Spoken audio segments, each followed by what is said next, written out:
नमस्कार साथियों, आप सभी का मैं दिलीप पाटीदार मेरे YouTube चैनल डीपी एजुकेशन के अंदर स्वागत करता हूं। साथियों और प्यारे बच्चों, आज हम कक्षा 6 के न्यू मैथमेटिक्स गणित प्रकाश के अध्याय नंबर 2 रेखा और कोण जो कि आपका अध्याय नंबर 2 है। इसके अंदर पैराग्राफ नंबर 2.5 के अंदर आपको 6 प्रश्न दिए गए हैं। आइए पता लगाएं में, तो हम आइए पता लगाएं से आपके 6 इंपोर्टेंट क्वेश्चनों को आज सॉल्व करने वाले हैं। यहां पर आपका क्वेश्चन नंबर 1 है, क्या आप दी गई आकृतियों में कोण ढूंढ सकते हैं। यहाँ पर प्रश्न में आपको 4 आकृतियां दी गई है, एक साइकिल है, कुछ इस प्रकार की सीढ़ी है और यहाँ पर 2 और अन्य आकृतियां दी गई है। इन आकृतियों के अंदर आपको एंगल तलाश करना है, कोण ढूंढना है। किसी भी एक कोण की भुजाएं बनाइए और शीर्ष का नाम भी दीजिए। तो यहाँ पर सबसे पहले हम साइकिल को देखते हैं। इस साइकिल के अंदर यदि आप ध्यान से देखें तो आपको इस प्रकार की एक शेप अंदर की तरफ दिखाई देगी। ठीक है, कुछ इस प्रकार की है, कुछ इस प्रकार की है और कुछ इस प्रकार से यह शेप आपको दिखाई देगी। तो हम यहाँ पर ध्यान से देखें तो आपको एक एंगल यहाँ पर क्रिएट होता हुआ दिख रहा है। इसके बाद एक एंगल आपको यहाँ पर क्रिएट होता हुआ दिख रहा है। इन्हें मान लीजिए आपने डी बिंदु दिया नाम, इसे ए नाम दिया, इसे बी नाम दिया और इसे हमने सी नाम दिया। तो हम यहाँ पर प्रॉपर इस प्रकार से इसे समझ सकते हैं कि यह आपका डी पॉइंट, यह आपका बी और यह आपका सी पॉइंट। यहाँ पर आपको बी डी सी एक एंगल, एक कोण दिखाई देता है। तो हम यहाँ पर लिख सकते हैं कोण बी डी सी, यह तो कोण हो गया और इस कोण का जो शीर्ष है वो आपका डी है। शीर्ष को हमेशा ध्यान रखिएगा, शीर्ष को हमेशा आप जो कोण आप लिख रहे हैं, जैसे ये मान लीजिए कोण है आपका बी डी सी, इस कोण को आप इस प्रकार से लिख सकते हैं बी डी सी, ये आपका एंगल है। और इस प्रकार से भी लिख सकते हैं कि एंगल सी डी बी, इन दोनों प्रकार से इसे लिखा जा सकता है। लेकिन यहाँ पर एक बात ध्यान रखना है कि जो आपका शीर्ष है, जो एंगल का शीर्ष है वह हमेशा बीच में ही आना चाहिए। ठीक है, तो इस प्रकार से यह कोण आपका कोण बी डी सी होता है जिसका शीर्ष यहाँ पर डी है। यदि हम सेकंड आकृति की बात करें, यहाँ पर जो आकृति दी गई है इस आकृति में आप ध्यान से देखें तो आपको एक एंगल यहाँ पर क्रिएट होता हुआ दिख रहा है। ये वाला आपका क्यू पॉइंट है, ये आपका आर पॉइंट है और ये आपका पी पॉइंट है। तो यहाँ हम इस प्रकार से इसे देख सकते हैं। ठीक है, ये आपका आर है, ये आपका पी है, तो ये आर नाम दे देते हैं, ये पी है और ये आपका क्यू है और यहाँ पर आपका एंगल बनता हुआ दिख रहा है। आप कहेंगे कि सर हमें और भी एंगल दिखाई दे रहे हैं। आप कहीं से भी एंगल क्रिएट कर सकते हैं, आप इस तरफ से लेकर इस तरफ भी एंगल को बना सकते हैं। लेकिन हमें चूंकि प्रश्न में एक एंगल ही देखने को कहा गया है, इसलिए हम कोई भी एक एंगल यहाँ पर देख लेते हैं। तो यहाँ पर भी आपका जो शीर्ष है वह क्यू है। देन यहाँ पर जो एंगल हो जाएगा, कोण हो जाएगा, वह हो जाएगा कोण पी क्यू आर, कोण पी क्यू आर। या फिर आप इसे ऐसा भी लिख सकते हैं कोण आर क्यू पी। हमेशा ध्यान रखना है कि शीर्ष को बीच में ही लेना है। अब आपको एक बात यहाँ पर क्लियर समझ लेना चाहिए कि शीर्ष क्या होता है और शीर्ष बनता कहाँ पर है। कोण जब बनते हैं तो दो किरणों के बीच में बनते हैं। कहाँ पर बनते हैं? दो किरणों के बीच में बनते हैं। एक किरण आपकी यह वाली, एक किरण यह वाली। और जो किरण होती है उसकी क्या प्रॉपर्टी होती है? किरण की प्रॉपर्टी होती है कि उसका स्टार्टिंग पॉइंट होता है, एंडिंग पॉइंट नहीं होता है। स्टार्टिंग पॉइंट होता है किरण का, एंडिंग पॉइंट नहीं होता है। तो किरणें जहाँ से स्टार्ट होती है, दो किरणों के बीच में आपका कोण बनेगा, तो दोनों किरणें जहाँ से स्टार्ट होगी उसी पॉइंट को हम उसका शीर्ष भी कहेंगे। चलिए, इसके बाद आपका नेक्स्ट है, यहाँ पर हम तीसरी आकृति ले लेते हैं, यह वाली। ठीक है, जिसके अंदर आप देख पा रहे हैं यह कोण आपका एक्स वाई और जेड वाला क्रिएट होता हुआ दिख रहा है। आप यहाँ पर भी इस प्रकार से कोण को क्रिएट कर सकते हैं, कोण बना सकते हैं। तो यहाँ पर भी कोण आपको मिल जाएगा। आप चाहें तो इस प्रकार से इस प्रकार से यहाँ भी कोण बना सकते हैं। तो हमें एक ही कोण बनाना है, तो यहाँ पर आपका कोण हो जाएगा एक्स वाई जेड।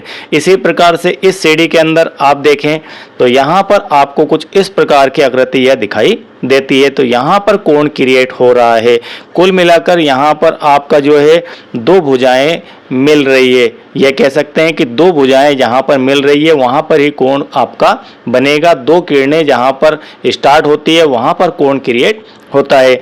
तो यहाँ पर आप ये एल, यह आपका एन, देन आपका यहाँ पर कोण हो जाएगा एल एम एन, या फिर आप इसे ऐसा भी लिख सकते हैं कोण एन, सॉरी यहाँ पर एल को नहीं, कोण एन एम एल। ठीक है, इन दोनों को यहाँ से हम रिप्लेस कर सकते हैं एन और एल को। तो इस प्रकार से यह आपका चौथी आकृति के अंदर कोण प्राप्त हो जाता है। चलिए इसके बाद आपका इंपोर्टेंट क्वेश्चन नंबर 2। आपका यहाँ पर प्रश्न नंबर 2 है, भुजा एस टी और एस आर को चिन्हित करते हुए कोण बनाइए। आपको दो भुजाओं को चिन्हित करते हुए सिर्फ कोण क्रिएट करना है, चित्र ही बनाना है। तो यहाँ पर इस प्रकार से आपकी एक भुजा दी गई है, एक भुजा आपकी एस टी है और एक भुजा है एस आर।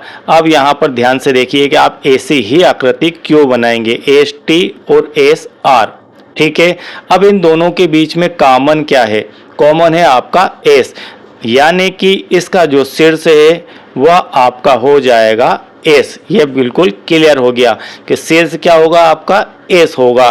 तो जब शीर्ष आपका एस है यानी कि जो किरणें निकल रही है एस टी और एस आर, इन दोनों किरणों का प्रारंभिक बिंदु आपका एस है, जिसे हम शीर्ष कहेंगे। तो इस प्रकार का चित्र आप इस प्रश्न के लिए बना सकते हैं। चलिए इसके बाद आपका प्रश्न नंबर 3। प्रश्न नंबर 3 आपका यहाँ पर है, व्याख्या कीजिए कि कोण A P C most IMP question है, बड़े ही ध्यान से इसे आप समझ लीजिए।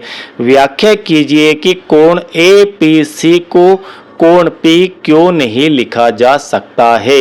यानी कि कोण, ये चित्र के संदर्भ में आपको देखना है, सीधे सीधे नहीं देखना है, चित्र के लिए देखना है कि इस चित्र के अंदर एक एंगल है आपका, कौन सा एंगल, AP और C, यह वाला।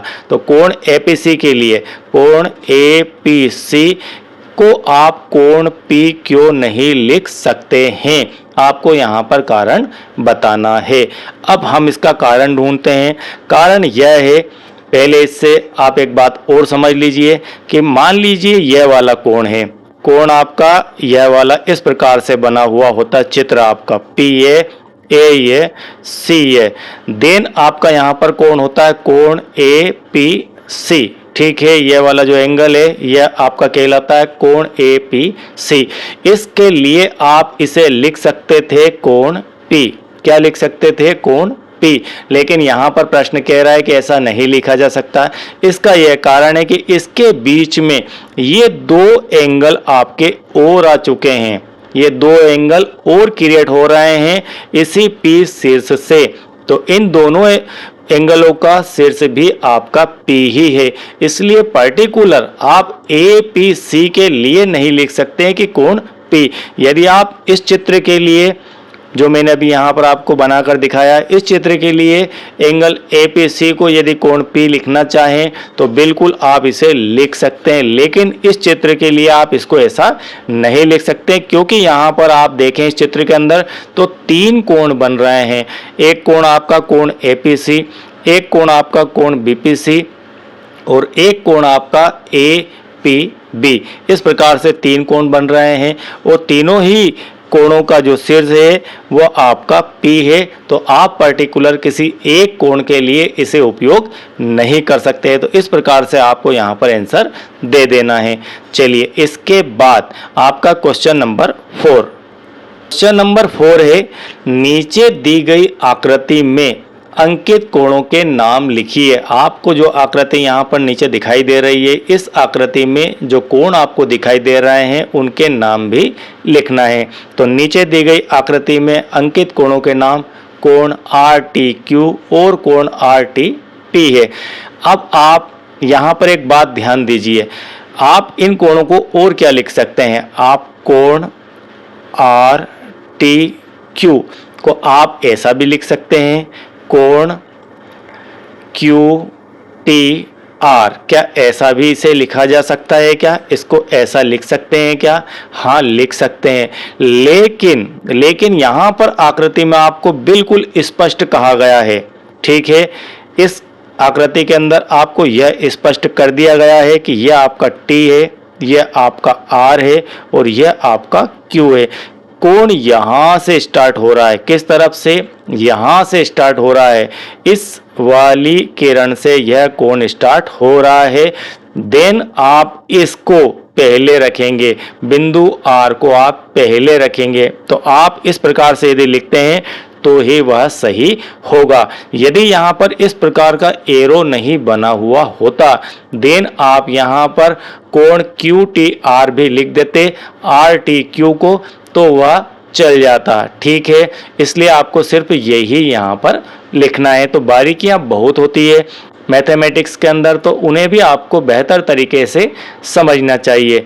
चलिए, इसके बाद क्वेश्चन नंबर 5 आपका है यहाँ पर, अपने कागज पर 3 बिंदु इस प्रकार अंकित कीजिए कि वे एक रेखा पर स्थित ना हो। आपको 3 बिंदु लेना है और तीनों बिंदु एक रेखा पर नहीं होने चाहिए, ठीक है, संरेख नहीं होने चाहिए। तो हमने मान लीजिए इस प्रकार से 3 पॉइंट ले लिए, एक पॉइंट ए, एक पॉइंट आपका यह बी और एक पॉइंट आपका यहाँ पर ये सी, ठीक है, जो कि एक रेखा में नहीं है।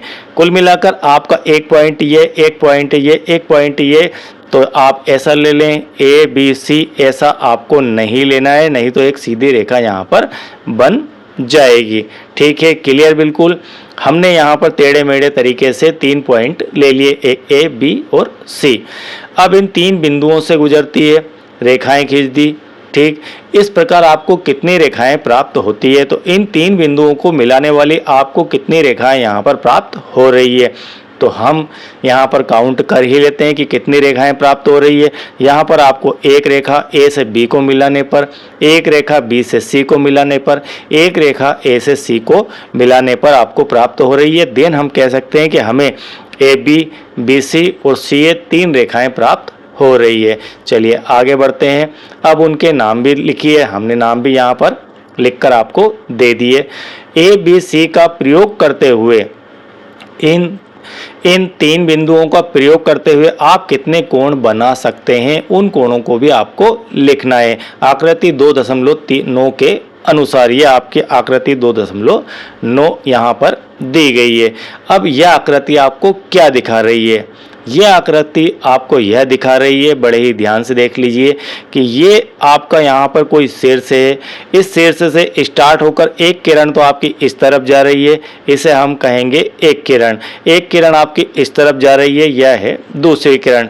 तो किरण का प्रारंभिक बिंदु दोनों का आपका शीर्ष ही होगा और यहाँ पर जो एंगल बन रहा है उसे तीर से आपको इस प्रकार से एरो के निशान से दिखाया जा रहा है और यहाँ पर लिखा हुआ है घुमाव का आकार कोण की मात्रा है, यानी कि जितना आप घुमाव देंगे उतना ही आपका कोण बढ़ता चला जाएगा। इस लाइन को यदि आप इस प्रकार से यहाँ से रख लेंगे तो आपका एंगल और ज़्यादा हो जाएगा, ठीक है। तो जितना आप घुमाव बढ़ाते जाएंगे उतना ही आपका यहाँ पर एंगल बढ़ता चला जाएगा, ठीक है।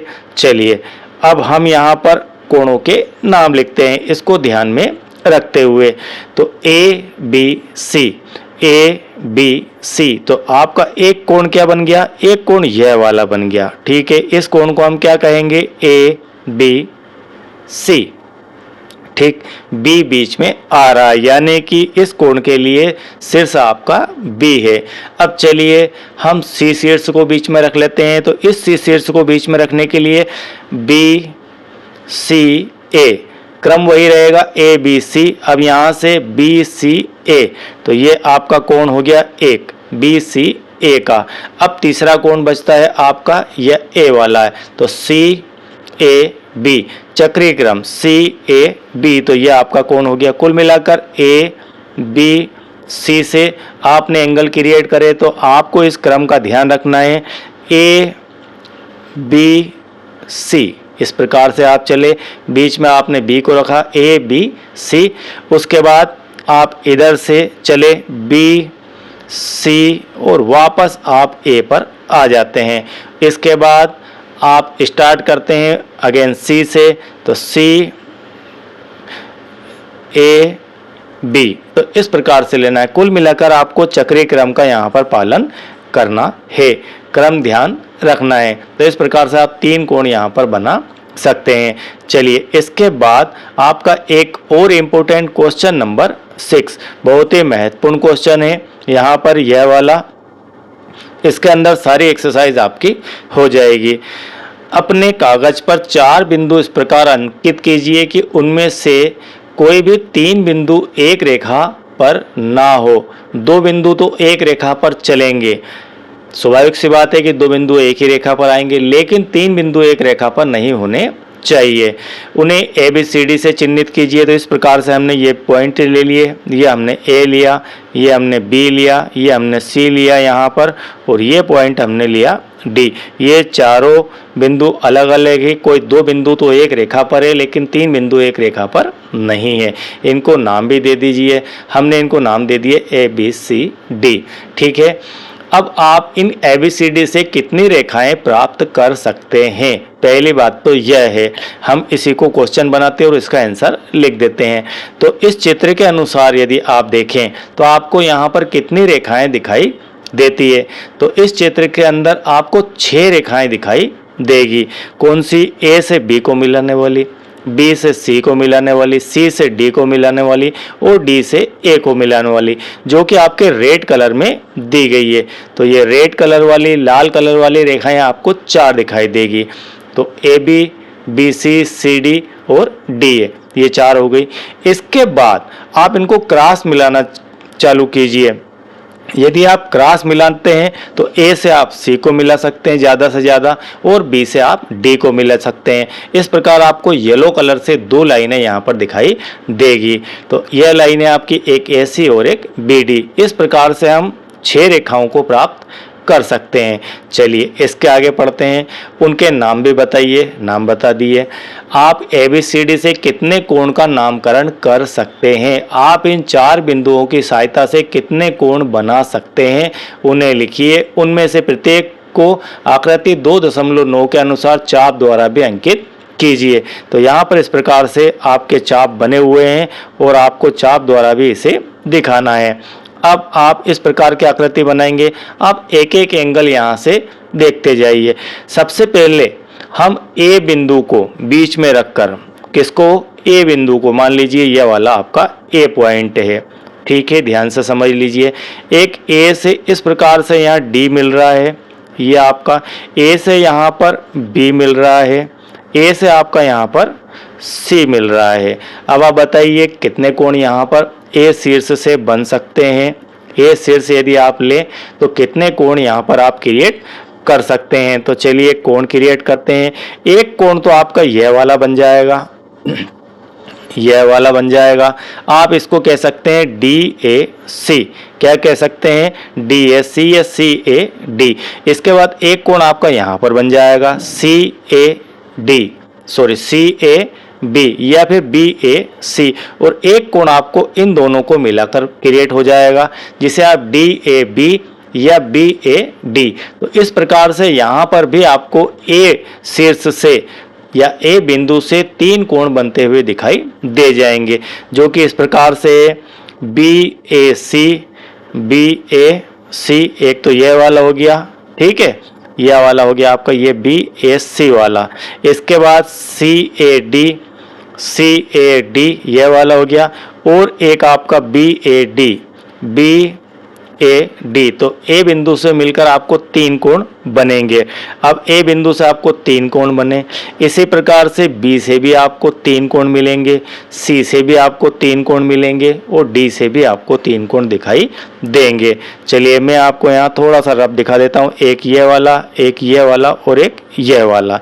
इसी प्रकार से बी के लिए एक ये वाला, एक ये वाला और एक ये कंप्लीट वाला, और इसी प्रकार से सी के लिए। हम इसे थोड़ा सा आपके लिए क्लियर कर देते हैं ताकि आपको देखने में सुविधा हो जाए।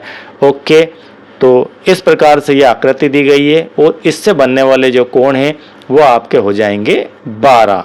ओके, आई होप कि ये आपका आइए पता लगाए में जो 6 क्वेश्चन थे पूरी तरह से क्लियर आपको हो गए होंगे। और साथियों, यदि आप चैनल के साथ नए हैं, मुझे पहली बार देख रहे हैं, सुन रहे हैं और आपने अब तक चैनल को सब्सक्राइब नहीं किया है तो चैनल को सब्सक्राइब कीजिए। आपको क्लास 10th तक इसी प्रकार से मैथमेटिक्स बेहतर तरीके से पढ़ने को मिलने वाला है। और यदि आप मध्य प्रदेश के विद्यार्थी हैं तब आपको 8th ग्रेड बुक भी फिल करना होती है। और यदि आप बाहर किसी स्टेट के बच्चे हैं, बाहर किसी स्टेट के व्यक्ति हैं जो कि आप इस वीडियो को देख रहे हैं, आपको इन क्वेश्चनों को या इनसे बेहतर और भी क्वेश्चनों को देखना है तो 8th ग्रेड बुक करके इसके साथ में प्लस एडिशनल एक बुक होती है जिसके अंदर आपको बाकायदा क्वेश्चन कंप्लीट वहां पर मिल जाते हैं। तो उसकी लिंक भी आपको नीचे डिस्क्रिप्शन में दी गई है, वहां से आप उन वीडियोस को देख सकते हैं, समझ सकते हैं और बच्चे उनकी एक्सरसाइज कर सकते हैं। Thank you very much.